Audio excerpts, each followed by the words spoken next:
परम पूज्य प्रातः स्मरणीय त्याग मूर्ति वीतराग परम तपस्वी हम सब के प्रेरक मार्गदर्शक हमारे प्यारे प्यारे श्री सद्गुरुदेव जी महाराज।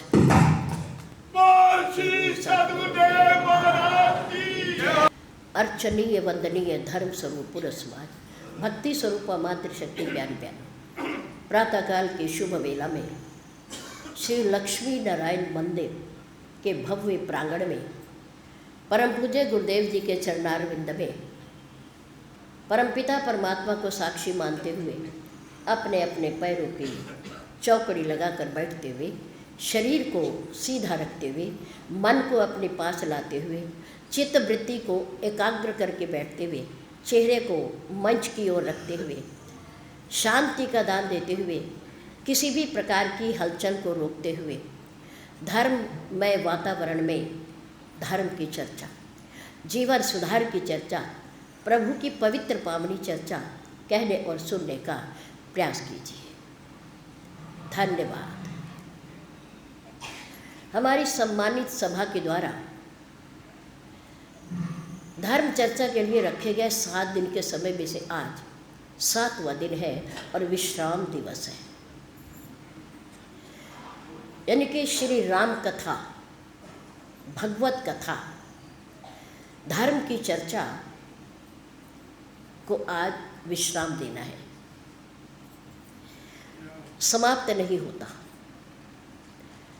ईश्वर के गुण और महिमा और कथा और चरित्र कभी समाप्त नहीं होते। सृष्टि के आदि से अंत तक, जब तक ये दुनिया रहेगी, आप जैसे भक्त रहेंगे, संत जन रहेंगे, त्यागी तपस्वी मुनि रहेंगे, तब तक उनका यशोगान होता रहेगा और गाया जाता रहेगा। लेकिन हमारा कर्तव्य है कि हम उनकी महिमा को सुनते सुनते कभी तृप्त ना हो, कभी तृप्त ना हो। रामचरित सुनी गोस्वामी तुलसीदास जी ने उत्तरकांड में लिखा, रामचरित सुनी जे अघाई, अघाई में ना थक जाते हैं, तृप्त हो जाते हैं, ऊब जाते हैं। उसके लिए क्या लिखा उन्होंने, रामचरित सुनत जे अघाई, रस विशेष जाना तिन नाही। उन्होंने भगवान के गुणों से, महिमा से, चरित्र से, कथा से मिलने वाले आनंद और रस को अभी तक समझा ही नहीं है। नहीं तो कथा में बैठकर 1 घंटा, 2 घंटा, 3 घंटे कब बीत गए पता ही नहीं चलता, पता ही नहीं चलता। किसको? जिनको आनंद आता है, जिनको रस आता है, जिनको प्यार है, स्नेह है। रामचरित सुनत अघाई, रस विशेष जाना तिन नाही। ऊबा ना करो, थका ना करो, तृप्त ना हुआ करो। यही तो एक आत्मा की खुराक है। आत्मा की तृप्ति सत्संग से ही होती है, कथा से ही होती है। अब हम आपके बीच में 8:15 बजे से बैठे हैं और 10 बजे तक बैठेंगे और 10 बजे के बाद तक। लेकिन हमें आपसे सुन करके इतना आनंद आता है, इतनी खुशी होती है कि पता ही नहीं चलता वो समय कहाँ गया, कहाँ गया। आनंदित हुआ करो, प्रसन्न हुआ करो और उस कथा और चर्चा को कानों के दरवाजे से अंदर ले जाया करो, अंदर। हमारी सभा ने बड़ा उपकार किया बड़ा सुंदर 7 दिन का समय भगवत कथा में बिताया। हम अपनी सभा के सभी सम्मानित सदस्यों का धन्यवाद करते हैं, जिन्होंने अपने जल की सेवा, फूलों की सेवा, जूतों की सेवा, दरियाँ बिछाने की सेवा और दरियाँ उठाने की सेवा, किसी भी प्रकार की कोई सेवा की होगी, हम उनका धन्यवाद करते हैं। सेवा आनंददायी है, क्योंकि सेवा से दूसरों को सुख मिलता है और हमें आनंद होता है। सेवा से दूसरों को सुख और करने वाले को आनंद मिलता है। किसी भी प्रकार की सेवा हो, सेवा तो सेवा ही है। झाड़ू लगाने की हो, मंदिर की सफाई की हो, वस्त्रों को बदलने की हो, आने जाने वाले के जूतों को संभाल कर रखने की या उनकी सफाई की हो, सेवा तो सेवा ही है। सेवा, जो सेवा करता है उसे क्या मिलता है? मेवा मिलता है, बिना कहे मिलता है, मांगना नहीं पड़ता। क्योंकि जिसकी सेवा होती है वो प्रसन्न होता है। सेवा कराने वाला खुश होता है सेवा से, और खुश होकर के फिर वो क्या देता है? आशीर्वाद देता है। क्या देता है वो? आशीर्वाद। इसलिए सेवा करनी चाहिए। छोटा बड़ा, अमीर गरीब, बिल्कुल भेदभाव नहीं होना चाहिए सेवा में, बिल्कुल भी। सभी का धन्यवाद। हमारे बालक ने समाज का धन्यवाद करते हुए बहुत सुंदर शब्दों का प्रयोग किया। हम उस बालक का भी धन्यवाद करते हैं, बहुत सुंदर। और हमारी मातृशक्ति ने प्रातःकाल सबसे पहले आकर अपने मधुर मधुर भजनों से हमारे और आपके कानों में रस घोला और समय का सदुपयोग किया। हम उनका भी धन्यवाद करते हैं। हमारे समाज में 7 दिन की अवधि में कोई 1 दिन आया, कोई 2 दिन आया, कोई 4 दिन आया, कोई 7 दिन आया, लेकिन आया तो हिम्मत तो जुटाई। हम उन सब का हृदय की गहराइयों से धन्यवाद करते हैं।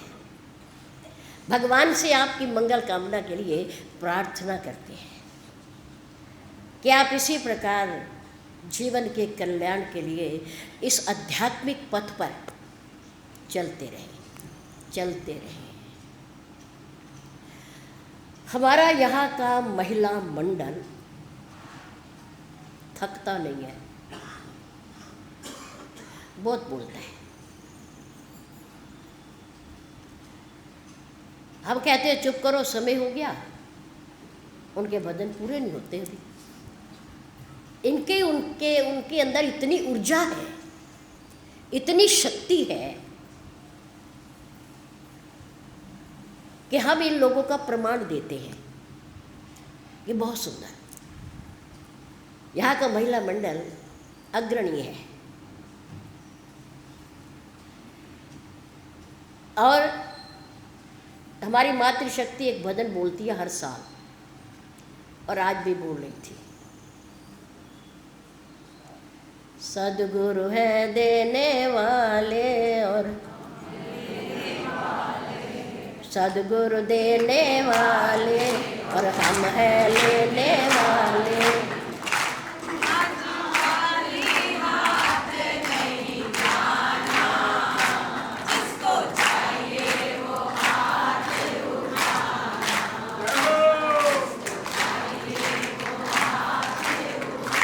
पर नहीं, हम कह रहे थे कि ये भजन आज नहीं कल बोलना चाहिए था। क्यों? आज हमें जनता से हमारे पूज्य गुरुदेव जी के कथन अनुसार कि जब कथा का विश्राम होता है ना, और उस मंदिर में, उस तीर्थ में अगर कोई कमी रह जाती है तो उसके निर्माण के लिए जितना समाज आएगा खाली हाथ नहीं आएगा। कल बोलते तो आप ये बोलते, सतगुरु है देने वाले और हम है लेने वाले, पर खाली हाथ नहीं आना। जिसको चाहिए वो देकर ही तो मिलता है। अरे देंगे तो मिलेगा, बोएंगे बीज डालेंगे तो फसल उगेगी, वृक्ष का बीज डालेंगे तो वृक्ष उगेगा, फल देगा। पहले हम लाएंगे और फिर हमें मिलेगा।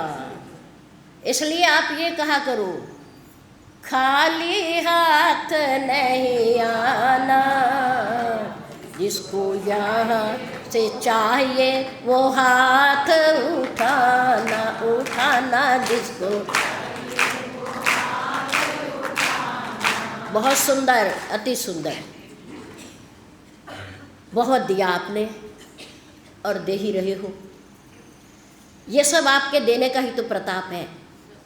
कितना सुंदर सत्संग भवन और कितना भव्य मंदिर और सुंदर स्वरूप, सुंदर उनका श्रृंगार और वस्त्र देखते ही बनता है। बहुत बढ़िया। कल हमने अपने समाज के सामने एक अपील की थी कि हमारे इस भवन में 5 दरवाजे लगने हैं और वो 5 दरवाजे 5 दानी दे सकते हैं, छठे की ज़रूरत नहीं है। 5 दानी, क्योंकि मुझे पता है कि किसकी कितनी सामर्थ्य है। हम कहते नहीं, जाने वाले की हम कमीज़ नहीं खींचते और किसी की जेब पर हमारी दृष्टि नहीं रहती, पर हम जानते ज़रूर हैं कि किसकी कितनी सामर्थ्य है और क्या कितना दे सकता है। और हमारे समाज ने उस अपील को सफल बनाते हुए हमारे आदरणीय श्री विष्णु स्वरूप जी ने एक दरवाज़ा अपनी ओर से सभा को दिया है। नंबर 2, एक दरवाज़ा इस भवन का हमारे आदरणीय भैया श्री सोमनाथ जी छाबड़ा ज्वालानगर में रहते हैं। उन्होंने इस मंदिर के लिए एक दरवाज़ा अपनी ओर से दिया है। नंबर 3, तीसरा दरवाज़ा परम पूज्य प्रातः स्मरणीय श्री गुरुदेव जी, जिन्होंने सबसे पहले यह सत्संग किया इस मंदिर में, उनकी तरफ से दिया गया है।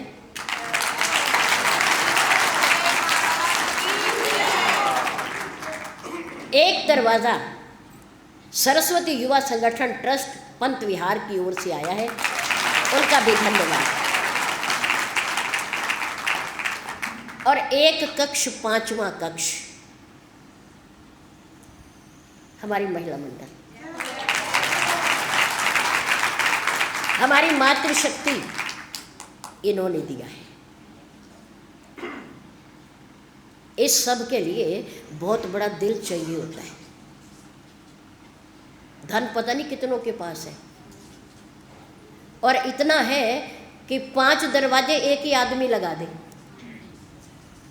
कुछ पता नहीं। हमारे पंत विहार में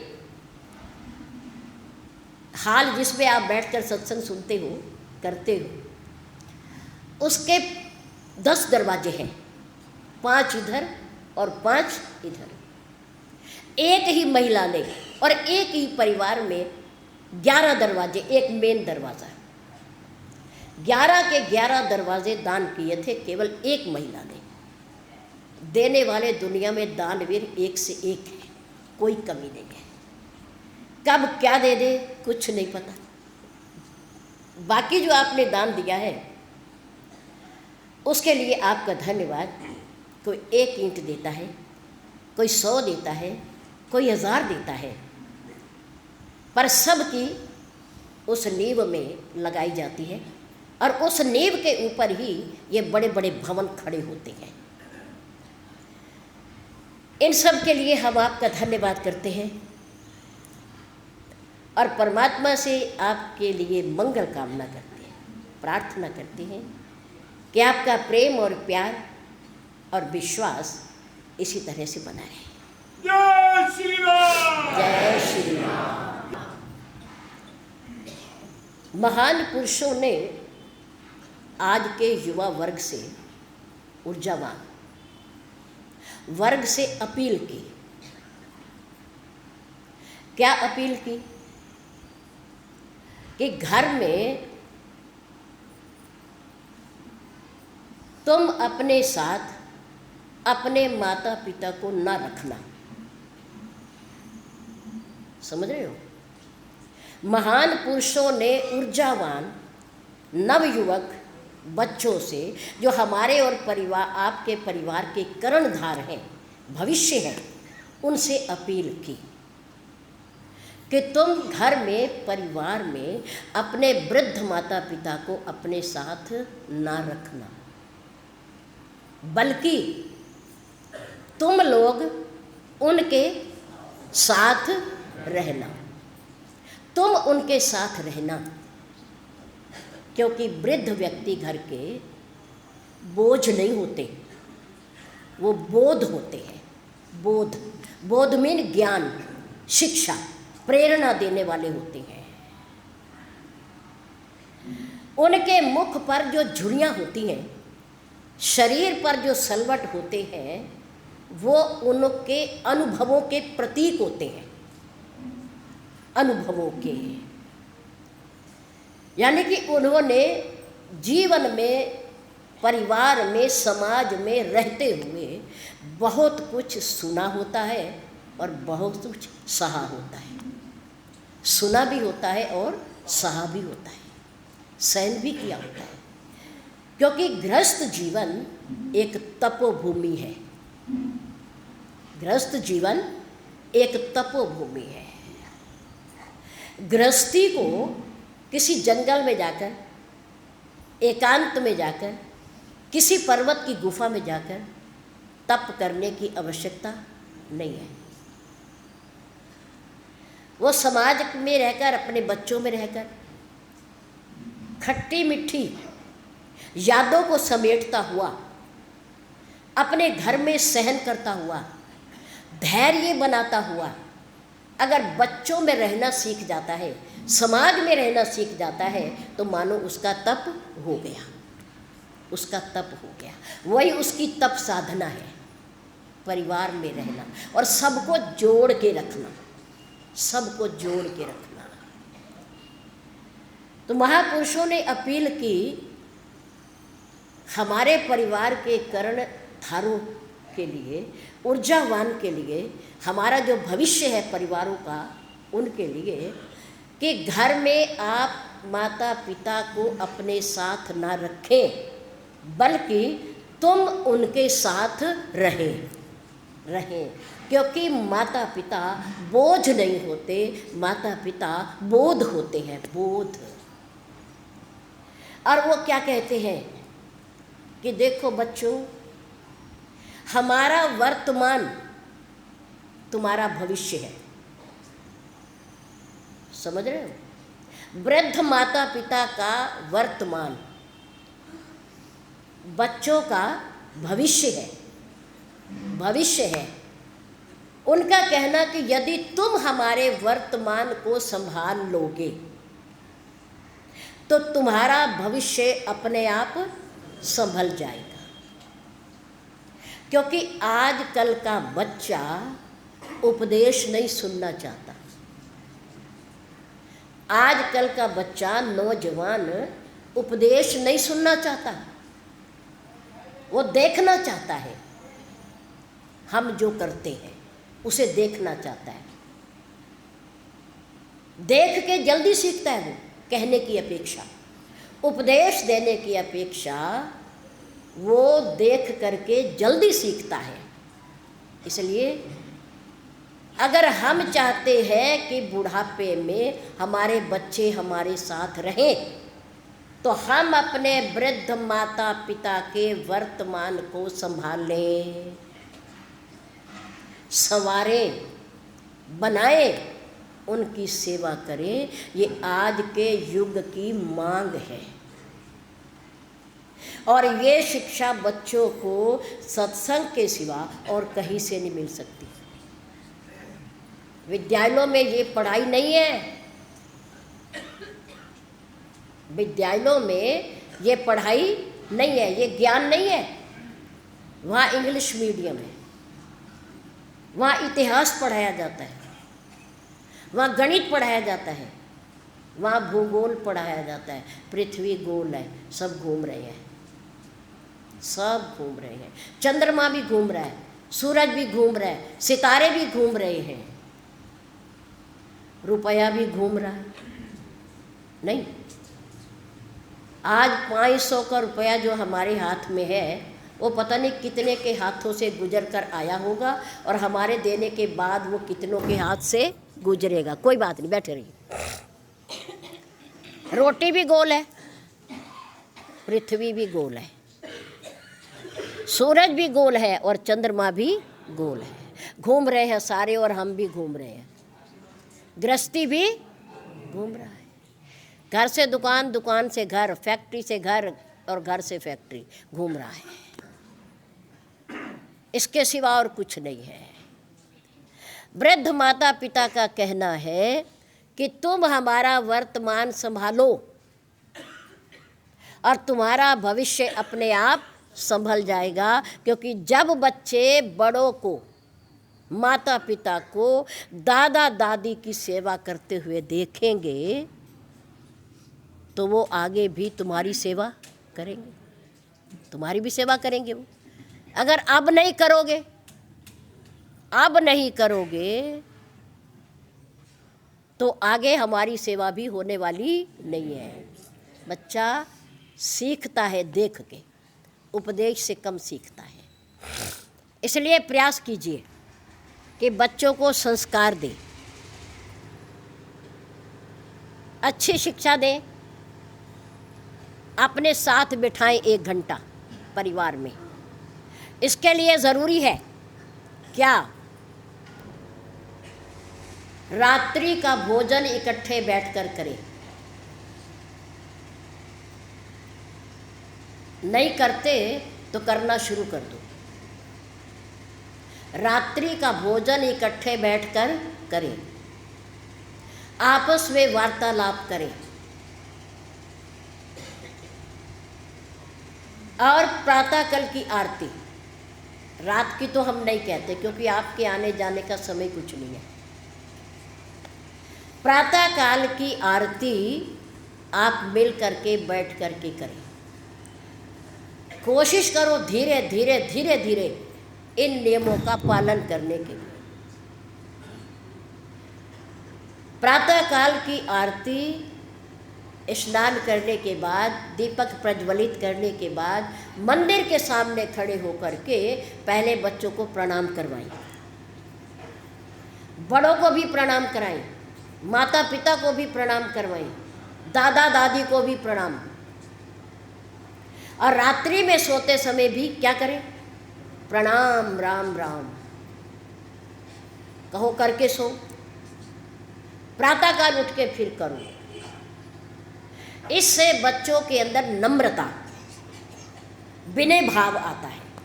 बच्चा झुकना जानता है, और झुकने वाले को आशीर्वाद ज़रूर दिया जाता है, ज़रूर मिलता है। माता पिता नहीं देंगे, गुस्से में है, तो परमात्मा देगा, क्योंकि आप झुके हो, आपने प्रणाम किया है, आपने अपने कर्तव्य का पालन किया है। आज सबसे बड़ी विडंबना हमारी क्या है, हमारे समाज की क्या है, कि हम अधिकार तो चाहते हैं पर कर्तव्य का पालन करना नहीं चाहते। सबसे बड़ी विडंबना कि हम अधिकार तो चाहते हैं हमारा मिल जाए, हमारा जन्म सिद्ध अधिकार है माता पिता की जायदाद में हिस्सा, जन्म सिद्ध अधिकार। पर जिन्होंने जायदाद बनाई है, जिन्होंने बैंक बैलेंस बनाया है, जिन्होंने दुकान और फैक्ट्री बनाई है, अधिकार तो है, क्या इनके प्रति हमारे बच्चों का कर्तव्य नहीं है? क्या कर्तव्य नहीं है? आप लोगों के प्रति, पिता के प्रति, माँ के प्रति, गुरुजनों के प्रति कर्तव्य, जो कर्तव्य का पालन करता है उसे अधिकार मांगने की ज़रूरत, बोलो, पड़ती है? नहीं पड़ती। जो बच्चा सेवा करेगा माता पिता की, अगर भाई अधिकार नहीं भी देना चाहेंगे तो माता पिता उसे लड़के लेके देंगे, लड़के लेके देंगे कि इसका पहला अधिकार है। जो बच्चा सेवा करता है उसको अधिकार अपने आप मिल जाता है। अधिकारों के पीछे नहीं, सेवा, सेवा भाव पहले होना चाहिए, अधिकार बाद में। आज हम अधिकारों के लिए लड़ते हैं पर कर्तव्य के लिए नहीं लड़ते कि हमारा क्या कर्तव्य है। कटु सत्य, कड़वा सत्य कि बचपन में 4 साल का, 6 साल का, 2 साल का बच्चा माँ के आसपास खेल रहे हों और एक बच्चा आके माँ की गोदी में बैठ जाए तो दूसरा भाग के आता है, नहीं ये गोदी तेरी नहीं, ये गोदी मेरी है, ये गोदी मेरी है, मैं छोटा हूँ। दूसरा कहता है नहीं मेरा भी पूर्ण अधिकार है, ये माँ मेरी है, ये माँ मेरी है। बचपन में जो बच्चे आपस में लड़ते हैं और कहते हैं कि तेरी नहीं मेरी है, बड़े होकर के, जवान होकर के वही बच्चे कहते हैं मेरी नहीं, मेरी नहीं। क्यों? इसलिए कि संस्कार नहीं है, सेवा भाव नहीं है। अधिकार तो है पर कर्तव्य नहीं है, कर्तव्य नहीं है। ये शिक्षा विद्यालयों में नहीं दी जाती, किताबों में कहीं नहीं लिखी। जब हम पढ़ाया करते थे तो एक सब्जेक्ट था नैतिक शिक्षा, नैतिक शिक्षा, धर्म की शिक्षा, सेवा की शिक्षा, अधिकारों की शिक्षा, कर्तव्य की शिक्षा।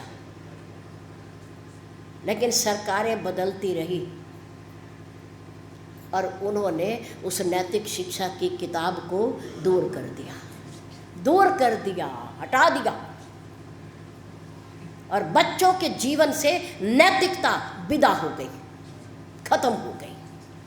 अब केवल अधिकार के लिए बच्चे लड़ने लगे, कर्तव्य के लिए नहीं। बहुत सारे परिवार ऐसे, भगवान ना करे, ईश्वर ना करे कभी ऐसे परिवार देखने को मिले कि माँ का बंटवारा, पर माँ बच्चों का कभी बंटवारा नहीं करती। पिता विमुख हो जाएगा पर माँ अपने बेटों से, बच्चों से कभी विमुख नहीं होती। ममता। ऐसे ऐसे परिवार हैं कि अगर 3 बेटे हैं और साल में 12 महीने हैं, साल में 12 महीने हैं, तो एक बेटे के हिस्से में कितने महीने आए? 4। शर्म की बात है, हमारे लिए हिंदुओं की शर्म की बात है। और मेरे राम, अधिकार नहीं, कर्तव्य। अगर आपने इस पंक्ति का पालन नहीं करना, इस पंक्ति पर नहीं चलना, तो इसको मत बोला करो। संतों से कहा करो कि इस पंक्ति को मत बोलो, क्योंकि हमने इस पे नहीं चलना। प्रातः काल उठ के रघुनाथा, क्या करते हैं मेरे राम, क्या करते हैं मेरे प्रभु? सबसे पहले किसके चरणों में प्रणाम? माँ के चरण, उसके बाद पूज्य पिता के चरण। जब भी किसी को अपने माता पिता का परिचय दिया करो तो उनके नाम के साथ श्री लगाओ, पूज्य लगाओ। मेरे पूज्य माता जी, मेरी पूज्य पिताजी आज घर पर नहीं है, आज बाहर गए हैं, इस कार्य में लगे हुए हैं, इतनी देर में आएंगे। वो आपसे बड़े हैं, हमारे से बड़े हैं। आज उनके कारण हम हैं, विचार करो, आज माता पिता के कारण गूंगे हो। कौन है? हम हैं। माता पिता ना होते, हमें जन्म ना देते, लालन पालन ना करते, तो हम भी दुनिया में ना होते। माता पिता के कारण हम हैं, माता पिता हमारे कारण, वो हमारे कारण है और करता भी है। उन्होंने हमारा लालन पालन किया है, दुख सहन करके हमें सुख पहुंचाया है। पूज्य माता जी, पूज्य पिताजी, पूज्य गुरुदेव, पूज्य संत, उनके नाम के आगे श्री लगाइए, क्योंकि वो सम्माननीय है, आदर के योग्य है। वो हमारी माँ है, ममता की मूर्ति है। ये संस्कार सत्संग में मिलते हैं, विद्यालय में नहीं मिलते। इसलिए नौजवान युवा पीढ़ी को सत्संग में लाने का प्रयास किया करो, हिम्मत जुटाया करो। मोबाइल मत दो हाथ में, मोबाइल मत दो। आंखें खराब हो गई बच्चों की आज, इतने इतने बच्चों को चश्मे लगे हुए हैं, ऑपरेशन होंगे। दिमाग की नसों खराब हो जाती हैं अधिक मोबाइल देखने से, और फिर उसमें अच्छे और गंदे दोनों तरह के दृश्य होते हैं। बच्चों की भावनाओं पर, चरित्र पर उसका असर पड़ता है। मोबाइल ना दो, समझाओ उन्हें, डांटो भी ना। मातृशक्ति का सबसे सरल तरीका बच्चे को बहलाना, दूध पिलाना, रोटी खिलाना। क्या रह गया है? क्या रह गया? मोबाइल। हाथ में दे दो, बच्चे को रोटी खिलाते रहो, बच्चे को दूध पिलाते रहो, आप काम करते रहो। और बच्चे के हाथ में, हाथ की नसें भी कमज़ोर होती हैं जितनी देर हाथ में मोबाइल पकड़े रखोगे। कान की नसें भी कमज़ोर होती हैं, झन करती हैं जितना मोबाइल सुनोगे। आंखें की नसें भी कमज़ोर होती हैं, पानी सूख जाता है जितना मोबाइल देखोगे। और जितने गंदे दृश्य देखोगे लड़ाई के, झगड़े के, उन सब का प्रभाव किस पर पड़ेगा? हमारे मन पर पड़ेगा। इसलिए कम दो, कम मोबाइल दो। बच्चे को जितना ज़रूरी है पढ़ाई के लिए, शिक्षा के लिए, उतना दीजिए।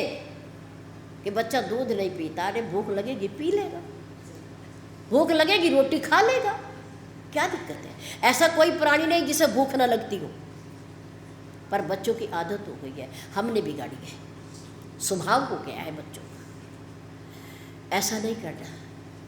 हमने अपने परिवार के बच्चों को संस्कारित बनाना है, चरित्रवान बनाना है। मेरी मातृशक्ति सास ससुर के सामने जाए, मंदिर में जाए, महान पुरुषों के सामने जाए, तो क्या करके जाए? सिर को ढक के जाए, सिर को ढक कर जाए। ये हमारी नम्रता है, हमारा विनय भाव है, यह हमारा आभूषण है। कान में ना हो आभूषण कोई बात नहीं, हाथों में ना हो कोई बात नहीं, नाक में ना हो कोई बात नहीं, पैरों में ना हो कोई बात नहीं, लेकिन बड़ों के आगे सिर को अंचल से ढक के झुक जाना ही हमारा आभूषण है, हमारा आभूषण है। कहीं भी बैठो, महापुरुषों के सामने, मंदिर में, गुरुद्वारे में, बड़ों के सामने सिर को ढक के बैठो। बहुत पुराना ज़माना है जब घूंघट होता था, घूंघट होता था। ये हमारी सभ्यताएं हैं। ये घूंघट सरकता सरकता कहाँ चला गया? यहाँ आ गया। फिर वो वस्त्र पीछे सरकता सरकता कहाँ आ गया? नीचे आ गया। फिर वो दो कंधों पर आ गया। उसके बाद सरकता सरकता कहाँ आ गया? एक कंधे पर आ गया। देखो हमारी गिरावट, यह हमारी गिरावट है, ये इसे शान ना समझो। यह हमारी गिरावट है हिंदू धर्म में, सनातन धर्म में, यह हमारी गिरावट है। फिर वो फिसलता फिसलता एक कंधे से भी कहाँ आ गया?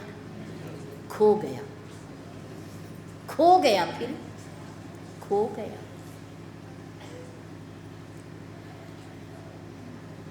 अब और कहीं नहीं, और कहीं नहीं, तो सत्संग में भी ये कहना पड़ता है कि मातृशक्ति अपने सिर को ढक कर बैठे, ढक कर बैठे। ये हमारा आभूषण है, याद रखो। माँ सीता के सिर से पल्ला कभी नहीं उतरा, कभी नहीं उतरा। पतिव्रता नारी है वो, पतिव्रता, चरित्रवान है वो, सभ्य है वो रघुकुल की शान है, रघुकुल की शान।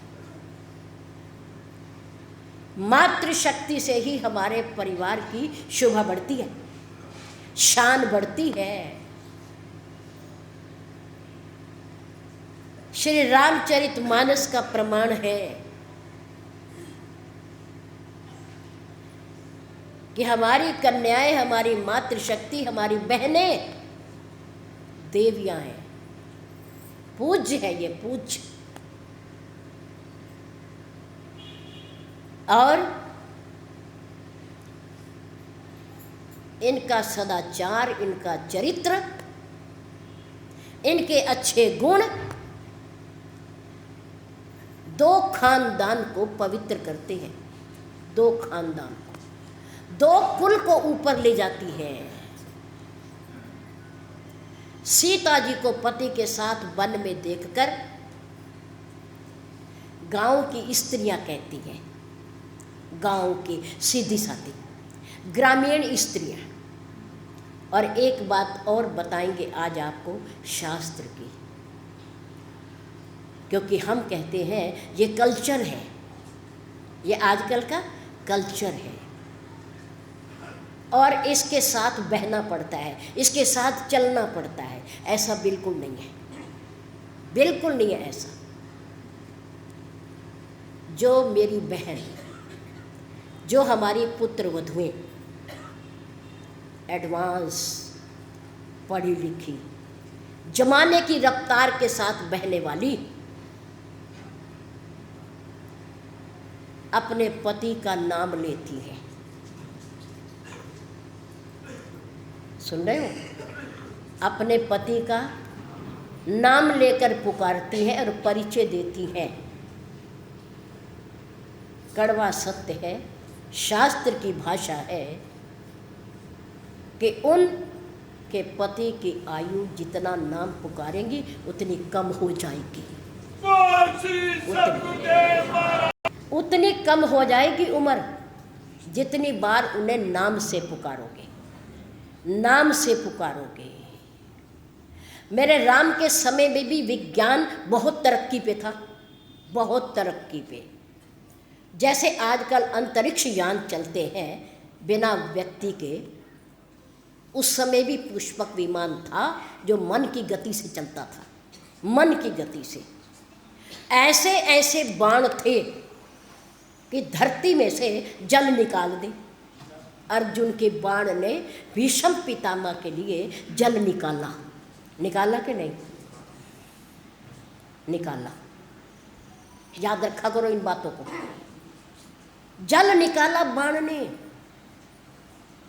और ऐसे ऐसे बाण होते थे जो पूरी जंगल में आग लगा देते थे, अग्नि बाण। और मेरे राम के पास ऐसा एक बाण था जिसको उठाते ही समुद्र के जल में आग लग गई। प्रमाण है या नहीं? है या नहीं? जंतु जलने लग गए। ऐसे ऐसे बाण थे, आज नहीं है बल्कि ऐसे उस समय थे। मेरे राम के समय में भी विज्ञान चरम स्थिति में था। बहुत आगे था। ऐसा नहीं है कि उस समय विज्ञान नहीं था, विज्ञान था। और पत्थरों से पुल बना दिया भगवान ने, इससे बड़ी क्या और प्रमाणिकता। पत्थरों से राम का नाम लिखते गए, डालते गए और पत्थर पानी पर तैरते गए, पुल बन गया। कोई सीमेंट नहीं, कोई रेत नहीं, कोई मसाला नहीं, और कोई बड़ा इंजीनियर नहीं उसका नक्शा बनाने वाला।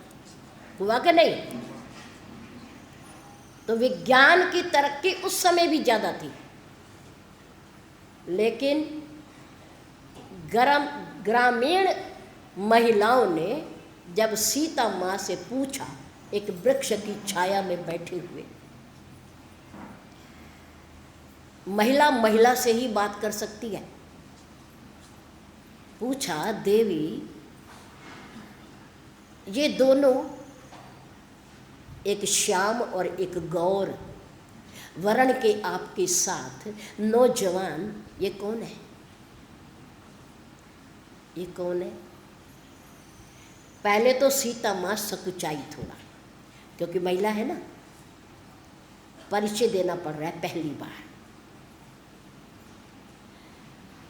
सीता माँ ने लक्ष्मण जी का पता दिया, बताया कि ये कौन है, कौन है। सीता माँ ने कहा, सुभग तन गोरे, ये जो गोरे शरीर वाले हैं ना, हठीले सुंदर, लघु देवर मोरे, ये कौन है? मेरे छोटे देवर हैं। कौन है ये? एक देवर और भी है, जानते हो? सीता जी का एक देवर और भी है, वो कौन है? श्री भरतलाल जी। कौन है वो? और वो अयोध्या में है। सीता माँ ने कहा, मेरे बड़े देवर तो अयोध्या में है, मन में सोचा, और ये जो है ये भी मेरे देवर हैं, पर ये मेरे छोटे देवर हैं। लघु देवर मोरे, सुभग तन गोरे, ये जो है ये मेरे छोटे देवर हैं, एक मेरा बड़ा देवर और भी है। अब समय आया राम जी के परिचय देने का। उस समय मेरी माँ ने आंखें नीची कर ली, सकुचाई मेरी माँ, थोड़ा शर्माई मेरी माँ, और तिरछे नेत्र करके, क्या करके? तिरछे नेत्र करके, और आंचल ढाकी, पर्दे को, सिर के पर्दे को थोड़ा सा आगे कर लिया, और तिरछे नयन करके बताया कि ये मेरे, औरतें समझ गई, समझदार थी, सीधी सादी औरतें। उनका अच्छा अच्छा अच्छा, ये आपके पतिदेव हैं, ये आपके स्वामी हैं। हाँ, अगर उस समय सीता जी नाम लेना चाहती तो कौन सा मुश्किल था? बताओ, मुश्किल था? राम कहना कौन मुश्किल है? बता देती कि ये मेरे छोटे देवर लक्ष्मण हैं और ये मेरे पतिदेव राम हैं, पर नहीं। मेरी माँ ने आंखों के इशारे से, मुख को अंचल से ढकते हुए इशारा किया, मुंह से बोलकर नहीं बताया कि ये मेरे कौन है। अगर आज से आप लोगों में बैठी हुई मेरी मातृशक्ति, मेरी बहनें, हमारी पुत्र वधुएं, हमारी भाभियाँ, अगर नए जमाने को देखते हुए अपने पति का नाम लेती हैं, तो आज से अपने पति का नाम लेना बंद कर दो। क्योंकि जितनी बार आप अपने पति का नाम लेकर पुकारेंगी, उतनी बार उनकी आयु कम होती चली जाएगी, कम होती चली जाएगी, ऐसा शास्त्र कहता है। पति का नाम नहीं लिया जाता है। हमारी सभ्यता बहुत गिर गई है, हम अपने धर्म से गिर रहे हैं। और याद रखो, धर्म ही रक्षा करता है, लोक में भी और परलोक में भी, दोनों जगह धर्म ही रक्षा करता है। देखो, संपत्ति घर तक रह जाएगी, संबंधी शमशान तक चले जाएंगे ज़्यादा ज़्यादा, और चौथे तक पगड़ी कर देंगे, सब अपने अपने घर चले जाएंगे। 13वां 10वां और 17वां भी नहीं आने देंगे संबंधी। और उसके बाद हमारे साथ कौन जाएगा? साथ कौन जाएगा? हमारा धर्म जाएगा। धर्म व्यक्ति के साथ ही आता है और मरने के बाद साथ ही जाता है। वो हमारी वहाँ गवाही देता है, बताता है भगवान के दरबार में कि हमने इसके लिए कुछ किया भी है या नहीं किया। इसलिए धर्म को पकड़ो, जमाने को ना पकड़ो। धर्म को पकड़ो, धर्म रक्षा करता है, धर्म साथ देता है, धर्म ही हमारा सहायक है। पांडवों ने धर्म युद्ध किया, उनकी जीत हो गई। पांडवों ने अधर्म युद्ध किया, बेईमानी का युद्ध किया, उनकी हार हो गई। प्रभु राम ने धर्म युद्ध किया, उनकी जीत हो गई। रावण ने अधर्म युद्ध किया, उसकी हार हो गई, भले वो राम जी से बड़ा योद्धा था। उसके पास बहुत बड़े हथियार थे, शस्त्र अस्त्र बहुत कुछ था, सेना भी उसकी बहुत बड़ी थी, संबंधी भी उसके बहुत थे। मेरे राम के साथ तो कोई भी नहीं था, एक भाई के सिवा, एक भाई के सिवा। पर लेकिन उनका चरित्र उनके साथ था और उनका धर्म उनके साथ था। धर्म की जय। इसलिए सब कुछ छोड़ो, अपना धर्म ना छोड़ो। धर्म क्या है? माता पिता की सेवा करना, उनकी आज्ञा का पालन करना। राम जी ने कहा देखो सुमंत से कि देखो आप मेरे पिता के बराबर हो। और है कौन? मंत्री। कौन है? सुमंत कौन है? मंत्री। राजा दशरथ के प्रधानमंत्री हैं। पर राम कहते हैं कि तुम मेरे पूज्य पिताजी के प्रधानमंत्री हो, इसलिए तुम भी मेरे लिए पिता के समान हो, पिता के समान हो। मेरे कुल में ऐसे ऐसे धर्मात्मा राजा हो गए कि जिन्होंने अपना राजपाट दे दिया, शरीर दे दिया, शरीर की हड्डियां दे दी, कबूतर के लिए शरीर का मांस दे दिया, पर धर्म नहीं दिया, धर्म नहीं छोड़ा।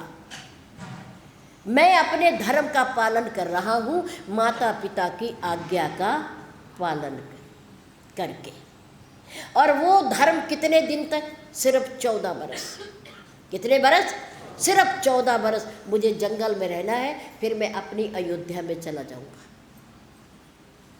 इतने समय में मुझे धर्म पालन करने की आज्ञा मिली है, इसलिए तुम सन तात बहुत का कहा हूँ। आपको अधिक समझा करके मैं क्या कहूँ कि मुझे इस धर्म का पालन करने दो, करने दो। जब मेरे पूर्वजों ने नहीं छोड़ा तो मैं धर्म क्यों छोड़ूं? मैं भी नहीं छोड़ूंगा। धर्म का पालन, कर्तव्य का पालन, अधिकार बाद में पर कर्तव्य उससे पहले। कर्तव्य का पालन हम करेंगे तो अधिकार अपने आप मिल जाएंगे। गुरु नानक देव जी के दरबार में लहना भाई रोज सेवा करते हैं, कर्तव्य का पालन करते हैं, घोड़ों की लीद उठाते हैं। क्या सेवा करते हैं? घोड़ों की लीद उठाते हैं। और गुरु नानक देव जी उधर कभी जाते भी नहीं, उन्हें जल्दी से दर्शन भी नहीं होते, पर वो अपने कर्तव्य पर लगे रहते हैं। और याद रखो, कर्तव्य कभी छोटा और बड़ा नहीं होता, सेवा कभी भी छोटी और बड़ी नहीं होती, हमेशा बड़ी है। किसी के जूते उठाने को मिले तो उठाओ, साफ करने को मिले तो उठाओ, दरियों के ऊपर झाड़ू देने को मिले तो करो, पानी पिलाने को मिले तो करो। सेवा कभी भी छोटी या बड़ी नहीं होती। हमने देखा है पौंटा साहब में, एक बार हम चले गए, केवल एक बार, तो एक बहुत बड़े सज्जन व्यक्ति, अच्छी पोस्ट के थे, सरदार जी, वो जूता घर में खड़े थे और सब लोग वहाँ जूता उतार रहे थे, फिर गुरुद्वारे में दर्शन करने जा रहे थे। अब वो सज्जन क्या कर रहे थे कि जो जूता रख के जा रहे थे उनकी धूल झाड़ रहे थे, नीचे से धूल झाड़ रहे थे, और उस धूल को एक अखबार में रख रहे थे, एक अखबार में रख रहे थे। और मैंने ये शहीदगंज गुरुद्वारे दिल्ली में भी देखा है, महिलाओं को जूते लेते हुए, देते हुए, रखते हुए और सफाई करते हुए। महिला समाज को भी देखा मैंने शहीदगंज दिल्ली के गुरुद्वारे में। ये सेवा सबसे बड़ी है, दिखती सबसे छोटी है।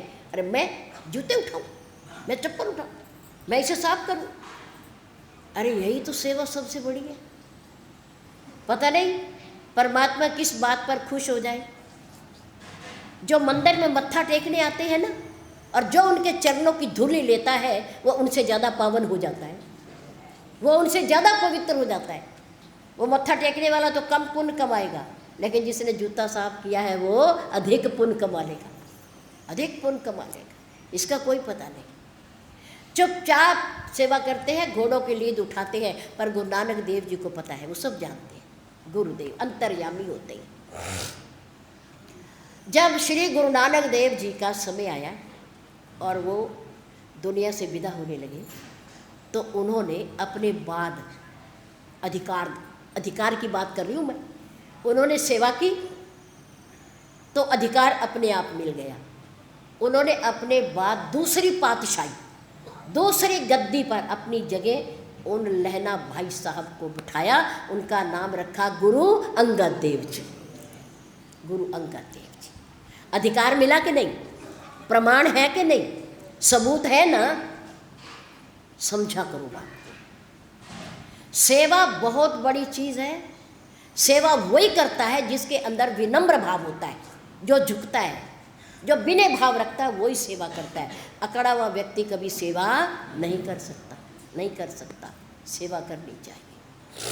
अहंकार तो बड़े बड़ों का भी नहीं रहा, रावण का नहीं रहा, दुर्योधन का नहीं रहा, कंस का नहीं रहा, शकुनी का नहीं रहा, दुशासन का नहीं रहा, 10,000 हाथी का बल रखने वाला उसका भी नहीं रहा। तो हमारा तो क्या रहेगा, हमारा तो क्या रहेगा? झुकना।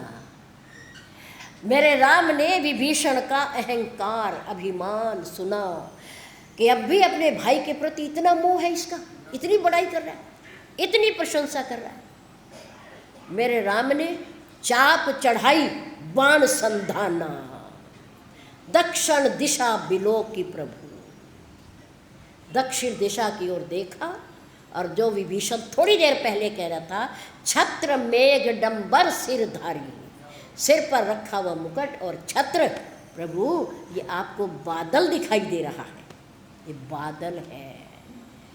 और प्रभु आपको बादलों की गर्जना जो सुनाई दे रही है ना, ये बादल नहीं गरज रहा, ये उस अखाड़े में बजने वाले ढोल की ध्वनि है, ढोल का स्वर है, नगाड़े बज रहे हैं, ये वो है प्रभु।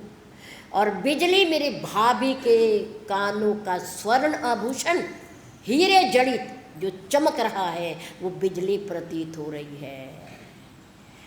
मेरे राम ने कहा, अच्छा तुमने तो अलग अलग इसका वर्णन किया, लेकिन मेरा बाण एक ही बाण जाएगा और ये तीनों एक ही बार में गिर जाएंगे नीचे।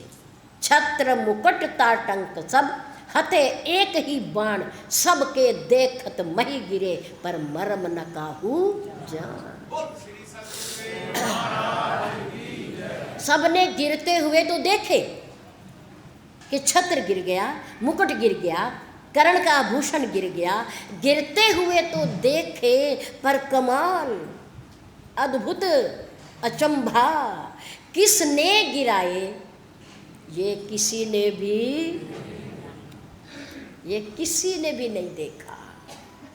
सब गिर गए। रावण भी हैरान है, सभा वाले भी महारस भंग हो गया। और कहने लगा, जाओ तुम क्या बैठे हो, जाओ अपने अपने घर जाके सो जाओ। फिर भी अभिमान से रावण भी घर चला गया, पर मंदोदरी को पूरी रात नींद नहीं आई। महिला है वो, पत्नी है वो, धर्म पत्नी है वो रावण की। मंदोदरी ने प्रभु राम का रावण के सामने पहली बार विराट रूप का वर्णन किया। ये पाताल प्रभु के चरण हैं, मृत्यु लोक प्रभु की नाभि है और स्वर्ग लोक परमात्मा का सिर है, मुख है। ये तीनों लोक इनमें समाये हुए हैं, इनमें समाये हुए हैं। ये परमात्मा है, ये शक्तिशाली है। इसे मामूली व्यक्ति ना समझो, तपस्वी ना समझो। बहुत सुंदर वर्णन किया कि अग्नि भी यही है, पवन भी यही है, जल भी यही है, धरती भी यही है, आसमान भी यही है। यही है वो सबका कर्ता धर्ता, यही है। मंदोदरी की बात सुन करके रावण हंसा, भी हंसा और कहा, वाह मंदोदरी, मोह की माया कितनी बलवान है। तुम मेरे से कितना मोह करती हो, कितनी ममता करती हो, कितना प्यार करती हो। मुझे आज पता चला, मुझे आज पता चला कि तुमने मेरे ऐश्वर्य का आज तक बखान नहीं किया, आज तक महिमा नहीं गाई, लेकिन आज राम के बहाने, राम के बहाने तुमने मेरे ऐश्वर्य का बखान किया। यानी कि ये पाताल मेरे चरण है, मेरी नाभि ये मृत्यु लोक है और देवताओं का स्वर्ग लोक मेरा मस्तक है, मेरा मस्तक है। यानी पाताल लोक भी मेरे से डरता है, मृत्यु लोक भी मेरे से डरता है और स्वर्ग में बैठे देवता भी मेरे से डरते हैं। मंदोदरी, मंदोदरी ने कहा, स्वामी विनाश काले विपरीत बुद्धि। इस समय आपकी बुद्धि में कोई बात नहीं बैठ रही है। क्यों? क्योंकि आपका विनाश बहुत नज़दीक आ गया है, बहुत नज़दीक आ गया है। आपकी मृत्यु आपके नज़दीक आ रही है, दिन प्रतिदिन, दिन प्रतिदिन। जैसे जैसे 1 महीने का दिया वो समय सीता जी को बीत रहा है, ऐसे ऐसे आप मृत्यु के नज़दीक जा रहे हो, जा रहे हो।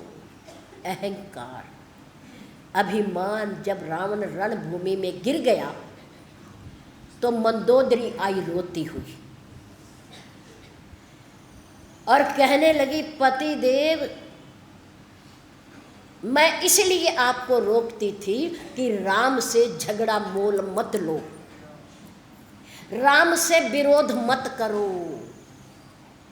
मैं सोचती थी मुझे ये दिन ना देखना पड़े, मैं विधवा ना हो जाऊं, इसलिए मैं आपको समझाती थी।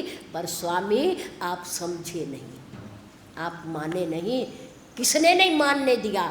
उसके अहंकार ने नहीं मानने दिया, उसके अभिमान ने नहीं मानने दिया। इसलिए अहंकार तन का हो, धन का हो, ऐश्वर्य का हो, मकान का हो, परिवार का हो, किसी भी प्रकार का हो, किसी का भी अभिमान कभी रहता नहीं है, कभी नहीं रहता। ये सब छूटने वाला है, जिसका हम अभिमान करते हैं, ये सब एक दिन छूट जाएगा। लेकिन अभिमान बस जो कर्म करेंगे वो हमारे साथ जाएंगे, वो साथ जाएंगे। कर्मों से डरे, परमात्मा से कभी ना डरे। याद रखो, अपने कर्मों से डरे, परमात्मा से कभी ना डरे। क्यों? क्योंकि कर्म कभी व्यक्ति को माफ। पांडवों के वंश में पैदा होने वाला धृतराष्ट्र, उसके 50 जन्मों से पहले किया हुआ कर्म उसके सामने आ गया। क्योंकि कर्म अपने करने वाले व्यक्ति के चेहरे को कभी नहीं भूलता। याद रखो, कभी नहीं भूलता। भगवान श्री कृष्ण ने धृतराष्ट्र को बताया कि तेरे सामने तेरे 100 बेटे चले गए और फिर तुम आंखों से अंधे, अपने आप अपने क्रिया भी नहीं कर सकते। तुम, यह तुम्हारे ही कर्म का फल है, ये तुमने ही किया हुआ था। भले ही अब तुम अच्छे कुल में पैदा हुए हो, लेकिन फिर भी तुमने अपने संतान को अच्छी शिक्षा नहीं दी, ईमानदारी से चलना नहीं सिखाया, सभ्यता नहीं सिखाई, संस्कार नहीं दिए, चरित्रवान नहीं बनाया, पांडव 5 थे, उन्होंने तेरे 100 पुत्रों को मार के गिरा दिया, वो जीत गए, ये राज्य उनका हो गया, धृतराष्ट्र ये उनका हो गया, क्योंकि वो धर्म पर थे, वो सदाचारी थे, वो चरित्रवान थे, वो माता पिता की सेवा करने वाले थे, बड़ों का सम्मान करने वाले थे, उनके आगे झुकने वाले थे। इसमें बहुत बड़ा लाभ है। इसलिए परमात्मा हमें शक्ति दे, हम कुछ भी ना कर पाएं, दान पुण्य सत्संग कुछ भी ना कर पाएं, पर अपने माता पिता को प्रसन्न कर पाएं, उनकी आज्ञा का पालन कर पाएं, ये सत्य है, सत्य है। प्रिय पितु मात प्राण सम जाके, 4 पदार्थ करतल ताके। धर्म अर्थ काम मोक्ष मांगने नहीं पड़ते। जो अपने माता पिता की सेवा करता है, उनकी आज्ञा का पालन करता है, ना उसे धन मांगना पड़ता है और ना कामनाओं की पूर्ति के लिए उसे प्रार्थना करनी पड़ती, और ना धर्म की परवाह करनी पड़ती उसे, और ना उसे मोक्ष मांगना पड़ता। उसकी हथेली पर 4 पदार्थ रखे रहते हैं जो अपने माता पिता को सम्मान देते हैं, जो प्रणाम करते हैं। आप प्रातःकाल उठ करके ये काम कर लो, अगर नहीं करते तो आज से कर लो, रात्रि से कर लेना, कोई बात नहीं, रात्रि से कर लेना। और जब अपने घर से जाओ तो इन्हें घर में बैठे हुए भगवान की मूर्तियों को प्रणाम करके जाओ, माता पिता को, और फिर आकर के इन्हें प्रणाम करो कि आपकी कृपा से काम सफल हो गया, आपका आशीर्वाद हो गया, आपका धन्यवाद। ये साक्षात मूर्तियाँ हैं भगवान की। मातृदेवो भव, पितृदेवो भव, आचार्य देवो भव, अतिथि देवो भव। वो देवता किसी ने देखे छिपे हुए, पर ये साक्षात देवता है। इनका दिल कभी ना दुखाया करो, कुछ भी करो, पर माता पिता का दिल कभी भी नहीं दुखाना, उन्हें खुश रखो। आप पर परमात्मा खुश रहेगा, ईश्वर खुश रहेगा, देवी देवता खुश रहेंगे, सब प्रसन्न रहेंगे। इस अपील को करते हुए आपका बहुत बहुत धन्यवाद, और हम अपेक्षा करते हैं कि आप हमारी इस अपील को सफल बनाएंगे। और हम पूछ भी लेंगे, क्योंकि अगला कार्यक्रम हकीकत नगर में है, 17 तारीख से सिर्फ 5 दिन बीच में है। 5 दिन में आप अभ्यास कर लीजिए। हमारे गुरुदेव ऐसे ही करते थे, किसी की शराब छुड़वानी होती थी ना, किसी का जुआ छुड़वाना होता था, किसी की बुरी आदत छुड़वानी होती थी, तो सभा में उसे खड़ा कर देते थे और उसका सम्मान कर देते थे, और कहते थे आज तुम यहाँ प्रतिज्ञा करो कि आज के बाद मैं ये काम नहीं करूँ।